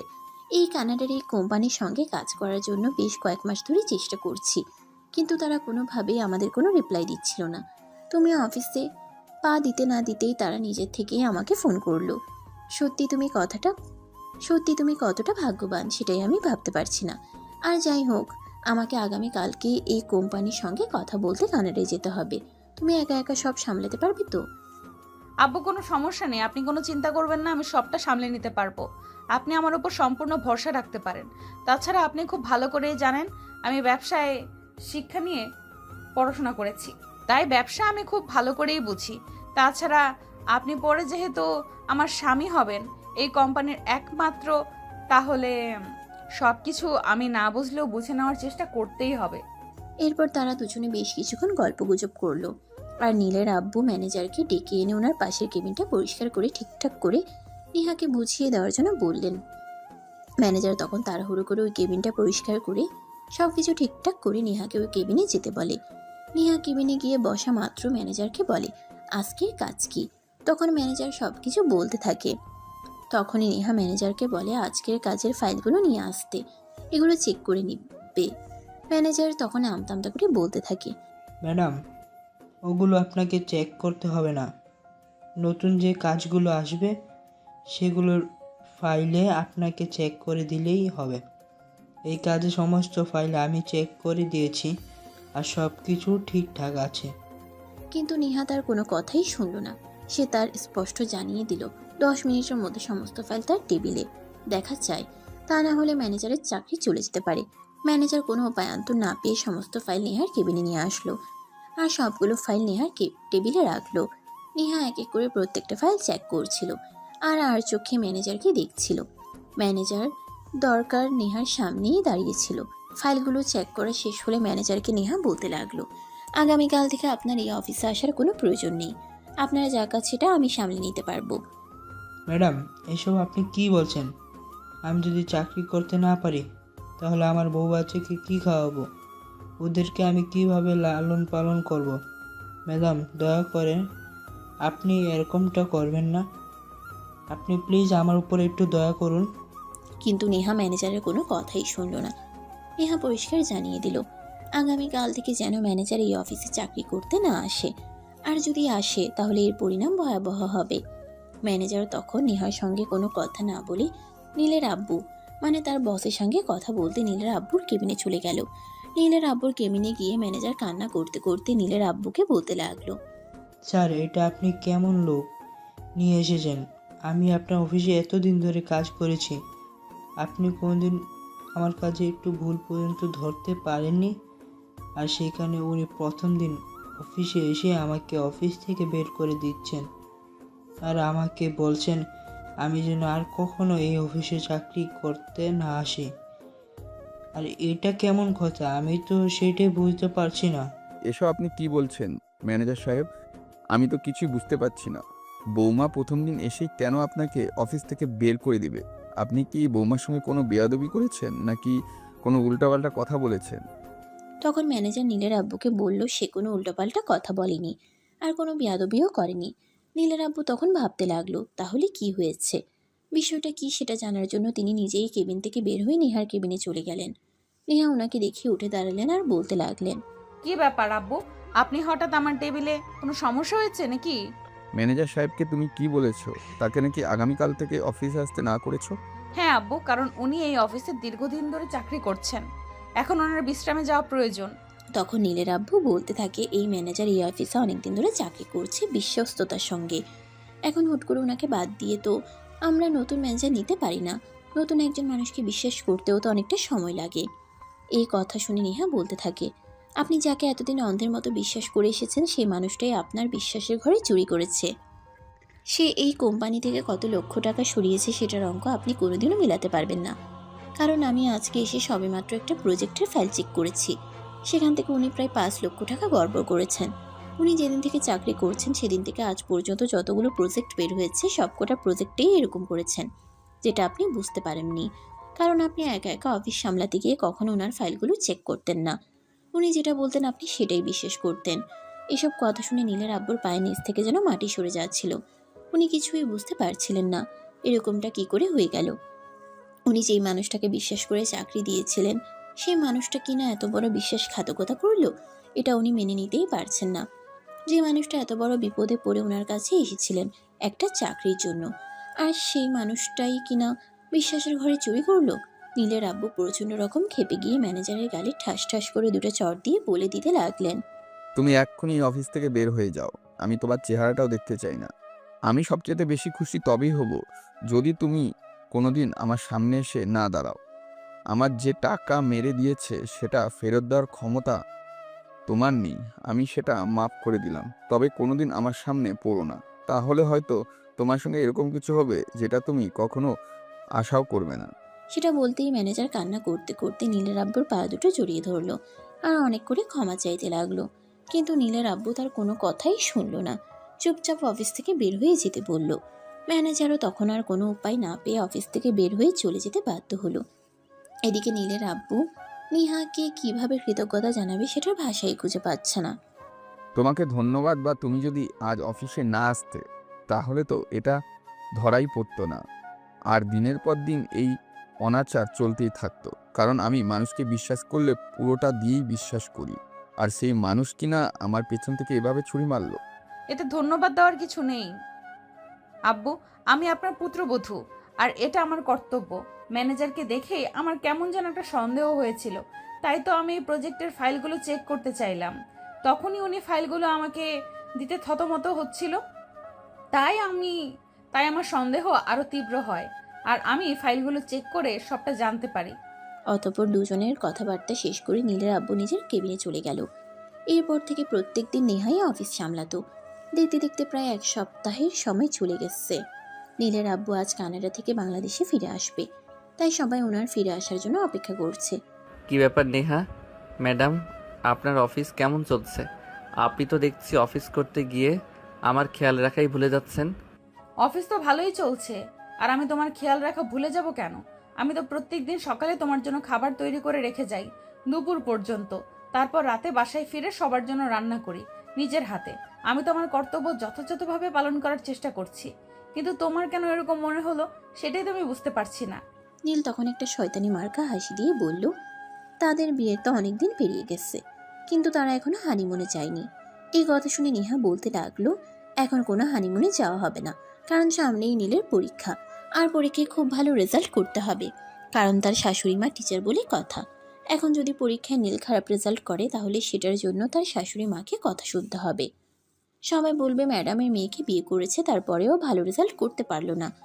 নীল তখন নেহাকে বলে, দেখো, আমি পরীক্ষায় ভালো রেজাল্ট করব সেটা আমি 100% নিশ্চিত, কারণ তোমার মতো একটা সুন্দরী, বুদ্ধিমতী আর গুণবতী একটা বউ যা করে আছে সে কি কখনো পরীক্ষায় খারাপ রেজাল্ট করতে পারে নাকি? যাই হোক সোনা, না আব্বু আসছে মনে হয়, আরও দেরি হবে, চলো না আমরা একটু রুমে যাই, এখানে ভালো লাগছে না। নীলের এই কথা শুনে নেহা অনেকটা চোখ রাঙিয়ে নিল আর বলতে লাগলো, এসব ফালতু কথা এখন একদম চলবে না। এই বলে নেহা সেখান থেকে উঠে সোজা তার শাশুড়ির রুমে চলে গেল আর শাশুড়ির সঙ্গে গল্প করতে লাগলো। এইভাবে দেখতে দেখতে প্রায় আরো ঘন্টাখানেক সময় চলে গেল। তখনই হঠাৎ কলিং বেলের আওয়াজ শুনে নেহা তার শাশুড়ির রুম থেকে বের হয়ে আসে এবং দরজা খুলে দেখতে পায় তার শ্বশুরমশাই দরজার বাইরে দাঁড়িয়ে আছে। আসসালামু আলাইকুম আব্বু, কেমন আছেন? ওয়ালাইকুম আসসালাম। এই তো আল্লাহর রহমতে ভালোই আছি। তাছাড়া তোমার মতো পুত্রবধূ যার ঘরে আছে, এখন ভিতরে চলো, তোমার জন্য একটা স্পেশাল সারপ্রাইজ গিফট আছে। এই বলে নীলের আব্বু ভিতরে চলে আসে আর নেহাও দরজা লাগিয়ে ভিতরে আসে আর অপেক্ষা করতে থাকে। তার শ্বশুরমশাই তার জন্য কি স্পেশাল সারপ্রাইজ গিফট নিয়ে এসেছে ব্যাগ থেকে বের করলেন আর সেটা নেহার দিকে এগিয়ে দিয়ে বললেন তিনি এটা কানাডা থেকে নেহার জন্য নিয়ে এসেছেন, কারণ নেহাকে বিয়ের সময় কোনো কিছুই দেওয়া হয়নি, তাই এটা শ্বশুরমশাইয়ের পক্ষ থেকে তার জন্য প্রথম উপহার। নেহা তো উপহার পেয়ে অনেক খুশি হলো। আকাশ শ্বশুরমশাইকে অনেক অনেক ধন্যবাদও দিতে থাকলো। ঠিক তখনই তার শ্বশুরমশাই তাকে বলতে থাকে, তোমার জন্য আরও একটা স্পেশাল সারপ্রাইজ আছে। আগামী মাসে তুমি আর নীল দুজনে মিলে সুইজারল্যান্ডে ঘুরতে যাবে। আমি তোমাদের জন্য পাসপোর্ট, ভিসা আর এয়ার টিকিট সব কিছুই ঠিক করে রেখেছি। তোমরা শুধু নিজেদের তৈরি করে নিও, তাহলেই হবে। তারপর সবাই মিলে বেশ কিছুক্ষণ গল্পগুজব করে সব কিছু গুছিয়ে রাখে নেহা সবাইকে নিয়ে খাবার টেবিলে চলে আসলো। এই মেয়ে, কি হলো? ঘুমিয়ে যাচ্ছ কেন? একটু আমার কাছে আসো। আমার খুব ঘুম পাচ্ছে, সারাদিন তো অনেক ধকল গেছে, তাই খুব ক্লান্ত হয়ে পড়েছি, আমাকে প্লিজ ঘুমাতে দাও। এই বলে নেহা আবারও ঘুমিয়ে পড়ছিল, কিন্তু নীল তাকে ঘুমোতে না দিয়ে নিজের কাছে টেনে নিয়ে গেল আর ভালোবাসার আলিঙ্গন করতে লাগলো। নেহা তখন ঘুম ঘুম চোখে নীলকে বলতে লাগলো, এই কি করছো? তোমাকে না বলেছি আমার খুব ক্লান্ত লাগছে, আমি এখন ঘুমাবো, আমায় বিরক্ত করো না। কিন্তু তুমি তো দেখছি আমার কোনো কথাই শুনতে চাইছো না। উফ, এমন কেন করছো? এই তো চুপ থাকো না, আমাকে একটু আদর করতে দাও, আমার তোমার আদর পেতে মন চাইছে, প্লিজ তুমি একটু চুপ করে থাকো। এই বলে নীল নেহার গলা আর ঘাড়ে কিস করতে থাকে। এভাবে প্রায় 10 মিনিট ধরে চলে তাদের কিসিং পর্ব। ততক্ষণে নেহার ঘুম ভেঙে গেছে, সেও নীলের সঙ্গে রেসপন্স করতে থাকে। তখন নীল বলতে থাকে, কি ব্যাপার, তুমি না ঘুমিয়ে গেছিলে, তাহলে এখন আবার জেগে গেলে কেন? তুমি যেভাবে আমার শরীরের উপর অত্যাচার করা শুরু করে দিয়েছো, এরপর কি আর ঘুমিয়ে থাকা যায় নাকি? তাছাড়া আমি কি তোমার চাইতে কোনো কিছুতে কম নাকি? তুমি আমাকে অত্যাচার করবে আর আমি তোমাকে ছেড়ে দেবো নাকি? এই বলে নেহা নীলকে নিজের ভালোবাসায় ভরিয়ে দিতে লাগে। নীলও কম যায় কিসের, সেও নেহার সঙ্গে তালে তাল মিলিয়ে ভালোবাসা দিতে থাকে। আর এইভাবেই দুজনে চলে যায় ভালোবাসার মহাসমুদ্রে। এভাবেই চলে গেল বেশ কিছুদিন। এদের মধ্যে দেখতে দেখতে নীলের অনার্স ফাইনাল ইয়ারের পরীক্ষা চলে আসলো। পরীক্ষা শেষ হওয়ার পর তিনি নীল আর নেহা দুজনেই সুইজারল্যান্ডের উদ্দেশ্যে রওনা দেয়। তারা সেখানে প্রায় 15 দিনের মতো থাকে। এখানে ঘোরাঘুরি, খাওয়া দাওয়া আর এনজয় করে তারপর বাংলাদেশে ফিরে আসে। তারপর চলে গেল আরও 1 মাস। হঠাৎ করেই একদিন নেহা সন্ধ্যাবেলা সবার জন্য নাস্তা বানাচ্ছিল, তখনই মাথা ঘুরে যায়। ভাগ্যিস তখন সেখানে বাড়ির কাজের মেয়েটা উপস্থিত ছিল। সে সবাইকে ডাকাডাকি করে সবাইকে সেখানে নিয়ে আসে। নীল নেহাকে পাজা কোলে তুলে নেয় আর রুমে নিয়ে যায়। নীলের আব্বু তখনই ডাক্তারকে ফোন করে। ডাক্তার কিছুক্ষণের মধ্যে বাসে চলে আসে আর তারপর নেহাকে চেক আপ করে নীলের আব্বুর দিকে তাকিয়ে বলে নেহা মা হতে চলেছে। এই খবরটা শুনে বাড়ির সবাই তো অনেক খুশি। নেহার আব্বু আম্মুকে তখনই খবর দেওয়া হয়। তারাও এই খুশির খবরটা শুনে তখনই সঙ্গে সঙ্গে নীলদের বাড়িতে চলে আসে, আর সবাই একসঙ্গে এই খুশির সময়টা উপভোগ করতে থাকে। নীলের আব্বু পরের দিন সকালবেলায় বাসা থেকে বের হয়ে মিষ্টির দোকানে চলে যান, আর 100 কেজি মিষ্টি কিনে পুরো এলাকায় সেটা বিতরণ করেন। সেই সঙ্গে সেদিন থেকেই তিনি নেহার অফিসে যাওয়া বন্ধ করে দেন। নেহা সারাদিন বাসায় বসে থাকে। এভাবে বসে থাকতেও তার ভালো লাগে না, খুব বোরিং ফিল হয়। কিন্তু সে কি করবে, শ্বশুর শাশুড়ি ইতিমধ্যে তাকে অনেক বেশি ভালোবেসে ফেলেছে, এমনকি নীলও তার প্রেমে পড়ে গেছে। এখন তো নীল তাকে ছাড়া আর কোনো কিছু কল্পনাই করতে পারে না, এমন একটা অবস্থা। তাই নীল নেহাকে এক গ্লাস পানি পর্যন্ত নিয়ে খেতে দেয় না। নেহা সারাদিন বিছানায় শুয়ে থাকে, ব্যালকনিতে বসে থাকে, টিভি দেখে, এগুলো করে সময় কাটায়। এগুলোতে তার মন একদম ভালো লাগে না, কারণ সে প্রচণ্ড কর্মঠ মেয়ে, সে কাজ করে খেতেই ভালোবাসে। অন্তত বাড়ির কাজগুলো তাকে করতে দেওয়া হোক। বাড়ির কাজ না হলে তার নিজের কাজগুলো অন্তত, কিন্তু কেউ তার কোনো কথাই শুনবে না, তাকে কোনো কাজ করতে দেবে না। এতে নেহা অনেকটাই বিরক্ত। তোমরা আমার সঙ্গে কি শুরু করেছো আমি তো এটাই বুঝতে পারছি না। আমার এগুলো আর ভালো লাগছে না। আমি একটু ভালো মতো বাঁচতে চাই। তোমরা তো আমাকে একদম মানসিক ডিপ্রেশনে ফেলে দিচ্ছ, আমাকে মানসিক রোগী বানিয়ে দিচ্ছ। আমার জান পাখি, আমার ময়না টিয়া এভাবে কথা বলে না। তুমি আমার 10টা না 5টা না একটা মাত্র আদরের লক্ষ্মীমন্তর বউ। তোমাকে দিয়ে কি কোনো কাজ করাতে পারি না কি? এতদিন করেছো, বেশ করেছো, কিন্তু এখন তুমি আমার সন্তানের মা হতে চলেছো। এখন তো তোমাকে একটা কেয়ার নিতেই হবে। হাজার হোক তোমার পেটে আমার বংশের প্রদীপ বেড়ে উঠছে বলে কথা। ও বুঝতে পেরেছি, তুমি আমাকে ভালোবাসো না, শুধুমাত্র আমার পেটে যে রয়েছে তার জন্যই আমাকে এগুলো দেখাচ্ছ। এই পাগলি, একদম ওরকম চিন্তা করবে না। আমি তোমাকে অনেক ভালোবাসি, আর আমাদের অনাগত সন্তানকেও, সে তো এখনও পৃথিবীতে আসেনি, তার যাতে কোনো ক্ষতি না হয় সেই জন্যই তো তোমাকে এভাবে প্রোটেকশন দিয়ে রাখা হয়েছে। তাছাড়া তুমি কি চাও না আমাদের সন্তান সুস্থভাবে পৃথিবীতে আসুক? কেন চাইবো না? আমি কি তার সৎমা নাকি? নীল তখন নেহাকে নিজের বুকে টেনে নেয় আর বলতে থাকে, নীল যেটা করছে সেটা তাদের অনাগত সন্তানের মঙ্গলের জন্যই করছে। নেহা যেন উল্টোপাল্টা কিছুই না করে, নীল যেটা বলছে সেটা যেন মেনে নেয়। তখন নেহা তার কথায় কোনো প্রতিউত্তর করে না, চুপচাপ সবকিছু মেনে নিল। আর এভাবে দেখতে দেখতে 9টা মাস কেটে গেল। আজ সকালবেলা নাস্তা শেষ করে নীল তার আব্বুর সঙ্গে অফিসে চলে গেছে, কারণ তার আব্বু একা একা অফিস সামলাতে পারছে না। তাই বাধ্য হয়ে নীলকে অফিসে জয়েন করতে হলো। নীলের আম্মু একটা দরকারি কাজে বাসা থেকে বের হয়েছে। নিহার দেখাশোনা করার জন্য বাড়ির কাজের মেয়েটাকে রেখে যাওয়া হয়েছে। হঠাৎ করে নিহার পেটে ব্যথা শুরু হলো, একদম প্রচণ্ড ব্যথা। কাজের মেয়েটা কি করবে কোনো কিছু বুঝতে না পেরে সঙ্গে সঙ্গে নীলের নাম্বারে ফোন দেয়। 2বার রিং হওয়ার পরেই নীল ফোনটা রিসিভ করে। সে খুব ভালোভাবেই বুঝতে পারে হয়তো নিহার কোনো সমস্যা হয়েছে, তাই সে ফোন রিসিভ করে নিহার কথা জানতে চায়। আর তখনই তাদের কাজের মেয়েটা তখন তাকে সব কিছু খুলে বলে। নীল তখন আর এক মুহূর্তও দেরি না করে অ্যাম্বুলেন্স ফোন করে বাসায় চলে আসে। সে বাসায় এসে দেখতে পায় নেহা ব্যথায় কাতরাচ্ছে, পুরো শরীরে একদম ব্যথায় নীল হয়ে গেছে। নীল কি করবে কিছুই বুঝতে পারছে না, তার মাথা যেন একদমই কাজ করছে না। ততক্ষণে তার আব্বু আম্মু বাসায় চলে আসে। তারপর সে তার আব্বু আম্মুর সহায়তায় নেহাকে হসপিটালে নিয়ে চলে আসে। হসপিটালে আগে থেকে কথা বলাই ছিল। নেহাকে হসপিটালে নিয়ে আসে মাত্রই তাকে ওটিতে নিয়ে যাওয়া হলো। প্রায় 1 ঘন্টা পর ওটি থেকে ডাক্তার বের হয়ে আসলেন। নীল তখনই দৌড়ে ডাক্তারের কাছে গেল আর নেহার কি হয়েছে সেটা জানতে চাইল। ডাক্তার তখন হাসি মুখে নীলকে জানায় সে কন্যা সন্তানের বাবা হয়েছে এবং মা সন্তান দুজনেই সুস্থ আছে। এই খবরটা শুনে সবাই অনেক খুশি হয়। আধা ঘন্টা পর নেহাকে কেবিনে শিফট করা হলো।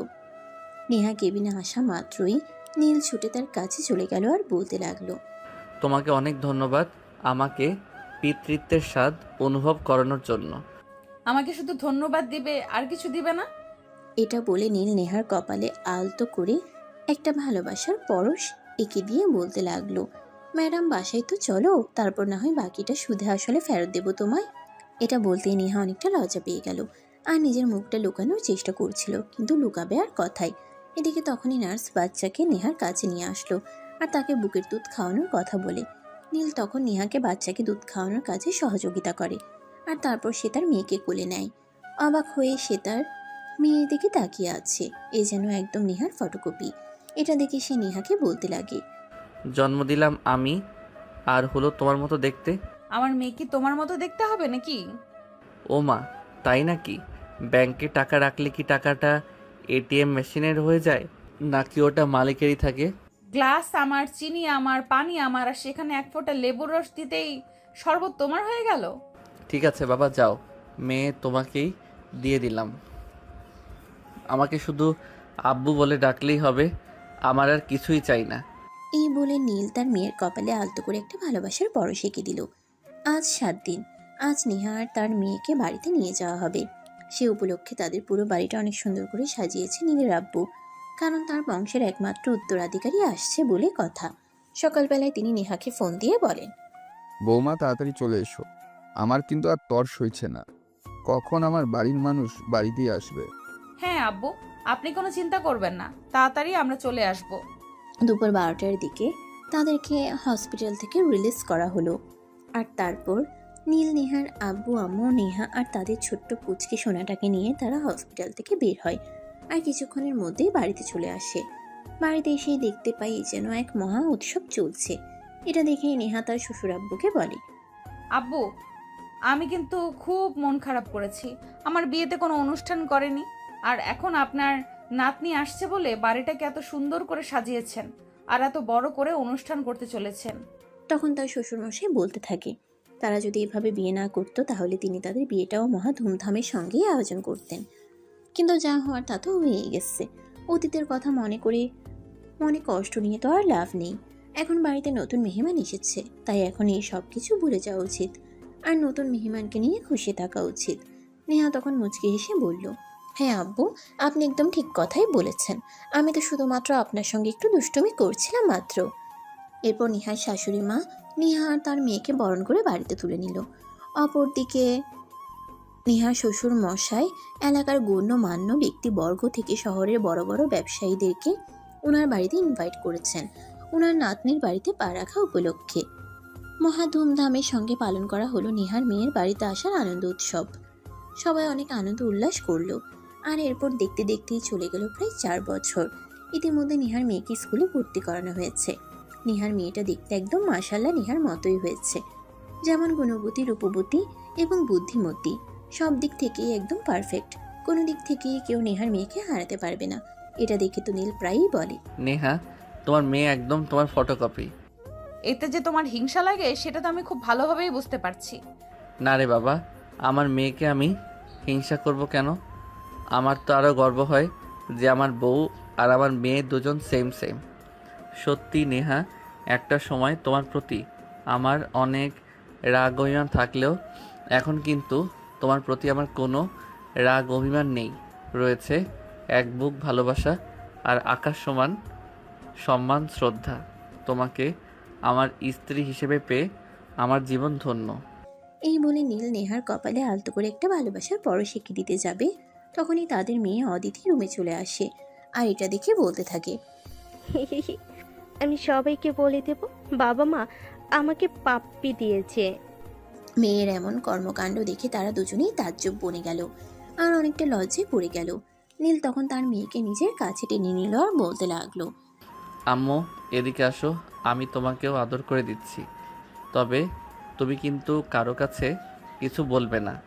ঠিক আছে পাপ্পা, তাহলে তুমি আমাকে ঢুকালে 2টা চুম্মা দাও, তাহলে আমি আর কাউকে কিচ্ছু বলবো না। নীল তখন নিজের মানিজ্যত রক্ষার্থে আর এক মুহূর্ত দেরি না করে তার মেয়ের গালে 2টা পাপ্পি দিয়ে দিল। মেয়েটাও হাসতে হাসতে দৌড়ে সেখান থেকে চলে গেল। অপরদিকে নেহা তখন নীলকে রাগ দেখাতে লাগলো আর বলতে লাগলো, তুমি একদম বদলালে না, সবসময় একই রকম থাকবে। আমার কি দোষ বলো? তোমার মতো সুন্দরী বউ থাকলে তার থেকে নিজেকে দূরে রাখা যায় নাকি? আমার তো মন চায় চুম্বক যেভাবে লোহার সঙ্গে আটকে থাকে আমিও ঠিক সেভাবেই তোমার সঙ্গে আটকে থাকি। কিন্তু তখনই যে অদিতি চলে আসবে সেটা আমি জানতাম নাকি? নেহা তখন নীলের কথার কোনো উত্তর না দিয়ে সেখান থেকে চলে গেল। পরদিন সকালবেলা ঘুম থেকে উঠে ফ্রেশ হয়ে সবার জন্য নাস্তা বানালো। অদিতিকে ঘুম থেকে ডেকে তুললো। তারপর হাত মুখ ধুয়ে ফ্রেশ করিয়ে স্কুলে যাওয়ার জন্য তৈরি করে দিল। তার টিফিন বক্স তৈরি করে দিল। অদিতি তার দাদুর সঙ্গে স্কুলে যাবে। নেহা তার শাশুড়ি আম্মুকে ডেকে বলে, আম্মু, অদিতিকে তৈরি করে দিয়েছি, আপনি ওকে নিয়ে যান, আমার অফিসের সময় হয়ে যাচ্ছে, আমি চলে যাচ্ছি। আম্মু, তুমি অফিস থেকে আসার সময় আমার জন্য অনেকগুলো চকলেট নিয়ে আসবে। দাদুকে আমি যতই বলি না কেন, দাদু আমাকে চকলেট কিনে দেয় না। আমি কি শুধু বলি চকলেট খেলে নাকি দাঁতে পোকা হবে? হ্যাঁ আম্মু, একদম সত্যি কথা, চকলেট খেলে বাচ্চাদের দাঁতে পোকা হয়। তুমি ওগুলো খেও না, ওগুলো পুষ্টিকর খাবার নয়। আমি তো তোমাকে সবসময় পুষ্টিকর খাবার দেওয়ার চেষ্টা করি, তুমি একদম বাইরের খাবার খেও না, বাইরের খাবার খেলে পেটে অসুখ হয়। আম্মু প্লিজ, তুমি না আমার ভালো আম্মু, তাহলে তুমি আমাকে এভাবে বলো কেন? আমার চকলেট খেতে খুব ইচ্ছে করছে। ঠিক আছে আম্মু, আমি অফিস থেকে আসার সময় তোমার জন্য জাস্ট 2টো চকলেট নিয়ে আসবো। এরপর কিন্তু তুমি আর বায়না করতে পারবে না, মনে থাকবে? হ্যাঁ আম্মু, মনে থাকবে। তোমাকে ধন্যবাদ। আই লাভ ইউ আম্মু, I love you so much. এই বলে অদিতি নেহার গালে ছোট্ট করে একটা পাপ্পি দেয়। তখন নেহাও অদিতিকে পাপ্পি দেয় আর তার কাছ থেকে বিদায় নিয়ে অফিসে চলে যায়। এদিকে কিছুক্ষণ পর নীলার আম্মু অদিতিকে নিয়ে স্কুলে চলে যায়। তাদের স্কুল ছুটি হয় দুপুর 12টায়। তারপর তারা দুজনে বাসাতেই থাকে। দুপুর 2টায় অদিতির প্রাইভেট টিউটর ওকে পড়াতে আসে। এভাবেই চলে তাদের প্রতিদিনকার রুটিন। অপরদিকে নেহা অফিসে এসে হাজারটা কাজ নিয়ে ব্যস্ত থাকে। তারপর আবার সব কিছুর পরেও নীলের দুষ্টুমি তো আছেই। দুপুরবেলা নেহা নিজের কেবিনে বসে কাজ করছিল। ঠিক তখনই নীল সেখানে আসে আর বলে, কি হলো, তুমি এখনো কাজ করছো কেন? লাঞ্চ করবে না নাকি? করব আরো পরে, আমার কাজ এখনো শেষ হয়নি, আগে কাজ শেষ করে নেই তারপর। এই কথা বলে নেহা নিজের কাজে মনোযোগ দেয় আর কাজ করতে থাকে। তখনই নীল নেহার সামনে থেকে উঠে এসে নেহাকে পিছন থেকে জড়িয়ে ধরে। এটা দেখে নেহা বলতে থাকে, এই কি করছো, ছাড়ো, অফিসের কেউ চলে আসলে দেখে ফেলবে। কেউ দেখবে না, আমি দরজা বন্ধ করে রেখেছি। দেখো, একদম বিরক্ত করবে না, আমি এখন খুব গুরুত্বপূর্ণ একটা ফাইল নিয়ে কাজ করছি, যদি কিছু একটা ভুল হয় তাহলে পুরো ফাইলটার কাজ আমাকে আবার করতে হবে। সব সময় শুধু কাজ কাজ আর কাজ। যতক্ষণ বাসায় থাকো ততক্ষণ কাজ, যতক্ষণ অফিসে থাকো ততক্ষণ কাজ। তুমি আমাকে পেয়েছোটা কি সেটাই বুঝতে পারছি না। তুমি শুরুর দিকে আমাকে অনেকটা ভালোবাসো, এখন আমাকে আর ভালোই বাসো না। সব সময় শুধু আমাকে কাজের অজুহাতে দেখিয়ে ভালোবাসা থেকে বঞ্চিত করো। আরে বাবা, আমার কাজ আছে তো, সেগুলো করবে কে? অফিসে এসে অফিসের কাজ করতে হয়, বাসায় গিয়ে বাসার কাজ করতে হয়, তুমি তা জানোই। আমি অন্যের করা কাজ পছন্দ করি না, আমি আমার সম্পূর্ণ কাজ নিজেই করতে চাই। তুমি তোমার কাজ নিয়ে থাকো, আমি তোমাকে আর কিছুই বলবো না। এই কথাটা অভিমানের সুরে বলে নীল সেখান থেকে বের হয়ে চলে যায়। আর এদিকে নেহা নিজের কাজ করতে থাকে। এভাবে দেখতে দেখতে দুপুর ঘনিয়ে বিকেল হয়ে গেল। নেহা অফিস থেকে বের হয়ে একটা সুপার শপ থেকে তার মেয়ের জন্য কিছু চকলেট কিনে নিল আর তারপর বাসায় চলে আসলো। বাসায় এসে কলিং বেল চাপ দিতেই তার শাশুড়িমা দরজা খুলে দেয়। আর তখনই তার মেয়ে দৌড়ে এসে তাকে জড়িয়ে ধরে বলতে থাকে, মাম্মাম, তুমি আমার জন্য চকলেট এনেছো? এই নাও তোমার চকলেট। এই বলে নেহা চকলেটের বক্সগুলো তার মেয়ের হাতে তুলে দিয়ে তার শাশুড়ি মায়ের সঙ্গে বসে বেশ কিছুক্ষণ গল্পগুজব করে। আর তারপর রুমে এসে ফ্রেশ হয়ে সবার জন্য রাতের খাবার তৈরি করে। খাওয়া দাওয়া শেষ করে সবাই নিজেদের রুমে গিয়ে ঘুমিয়ে পড়ে। নেহা তখন অদিতিকে ঘুম পাড়াচ্ছিল। তখনই নীল রুমে আসলো আর বলতে লাগলো, আম্মু, তোমার দাদুমণি অনেক সুন্দর ঘুম পাড়েনি, গল্প বলতে পারে। তুমি যদি তোমার দাদুমণির সঙ্গে ঘুমাও তাহলে তোমার দাদুমণি তোমাকে ঘুম পাড়ানি গল্প শোনাবে। তুমি ঠিক বলেছো তো পাপা, তাহলে আমি দাদুমণির সঙ্গেই ঘুমাবো। এই বলে অদিতি এক লাফে বিছানা থেকে উঠে নীলের আম্মু রুমে চলে গেল। আর এদিকে নীল তখনই রুমের দরজাটা লাগিয়ে দেয়। এটা দেখে নেহা বলতে থাকে, এটা কি হলো? আমি তো কিছুই বুঝতে পারলাম না, তুমি অদিতিকে আম্মুর রুমে পাঠিয়ে দিলে কেন? তোমাকে কিছু বুঝতে হবে না, আমি তোমাকে সব বুঝিয়ে দেব। এই বলে নীল রুমের লাইট অফ করে দেয় আর বিছানায় চলে আসে। তারপর নেহাকে নিজের কাছে টেনে নিয়ে তার কপালে আলতো করে একটা ভালোবাসার পরশ এঁকে দেয়। তখনই নেহা বলতে থাকে, এই ফাজলামোগুলো করার জন্য অদিতিকে ওই রুমে পাঠিয়ে দিয়েছো? ফাইজলামো কেন বলছো? আমি একা একা ঘুমাতে পারি না অদিতি। এই রুমে থাকলে তুমি অদিতির দিকে ঘুমাও, আমাকে একা একা ঘুমাতে হয়, এগুলো আমার ভালো লাগে না। অদিতি তো আর আমার আম্মুর কাছে অযত্নে থাকবে না, তাই তোমার চিন্তার কোনো কারণ নেই। এই বলে নীল নেহাকে নিজের কাছে টেনে নেয় আর ভালোবাসার আলিঙ্গন করতে থাকে। এভাবেই বেশ কিছুক্ষণ পর দুজন ভালোবাসার মহাসমুদ্রে ডুবে যায়।